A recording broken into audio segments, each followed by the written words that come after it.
Assalamualaikum warahmatullahi wabarakatuh. Perkenalkan, nama saya Fairusia, Prodi Ekonomi Pembangunan 2019, kelas EP 19A Perpajakan. Nah, di sini saya akan membahas mengenai bagaimana perkembangan perpajakan di Indonesia. Sebelum kita mengetahui perkembangan perpajakan, hendaknya kita tahu arti perpajakan itu sendiri. Nah, apa sih itu pajak? Pajak merupakan iuran rakyat kepada kas negara berdasarkan peraturan perundang-undangan yang telah disepakati bersama, yakni penyelenggaraan pemerintah dan perwakilan rakyat, sehingga dapat dipaksakan dengan tiada mendapat balas jasa atau imbalan secara langsung. Nah, selanjutnya, perkembangan pajak di Indonesia semakin meningkat dari masa ke masa. Pajak ditempatkan pada posisi teratas sebagai sumber penerimaan yang pertama dan utama dalam meningkatkan kas negara. Untuk itu, perlu Anda ketahui bahwa adanya peningkatan kesadaran dan kepedulian masyarakat dalam mewujudkan tercapainya masyarakat yang taat pajak. Nah, hal tersebut dapat dilihat dari semakin tingginya target penerimaan negara yang diharapkan dari sektor pajak.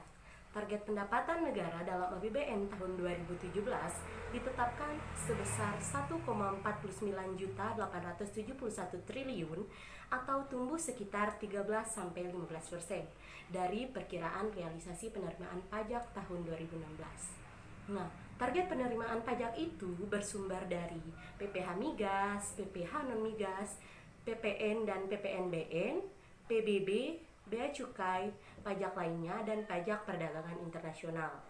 Nah, menurut Ibu Sri Mulyani pada tahun 2016, ada beberapa langkah untuk mencapai target perpajakan didasarkan atas beberapa kebijakan, yaitu dengan cara mengimplementasikan kebijakan amnesti pajak, ekstensifikasi dan penguatan basis data perpajakan, dan intensifikasi melalui penggunaan teknologi informasi dan implementasi konfirmasi status wajib pajak bagi pelayanan publik. Baiklah, selanjutnya saya akan membahas tentang prinsip-prinsip perpajakan di Indonesia. Dalam memungut suatu pajak terdapat prinsip yang harus diperhatikan, antara lain yang pertama, prinsip keadilan atau equity, yaitu memperhatikan pengenaan pajak secara umum sesuai dengan tingkat penghasilannya.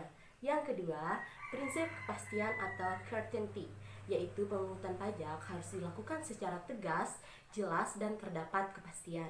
Yang ketiga, prinsip kecocokan atau kelayakan atau disebut convice, yaitu pajak yang dipungut hendaknya tidak memberatkan wajib pajak dan sejalan dengan self-assessment. Nah, yang keempat, prinsip ekonomi.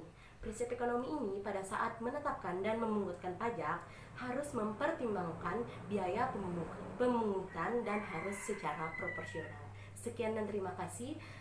Itu saja yang dapat saya sampaikan. Lebih kurang mohon maaf. Wabillahi taufiq wal hidayah. Wassalamualaikum warahmatullahi wabarakatuh.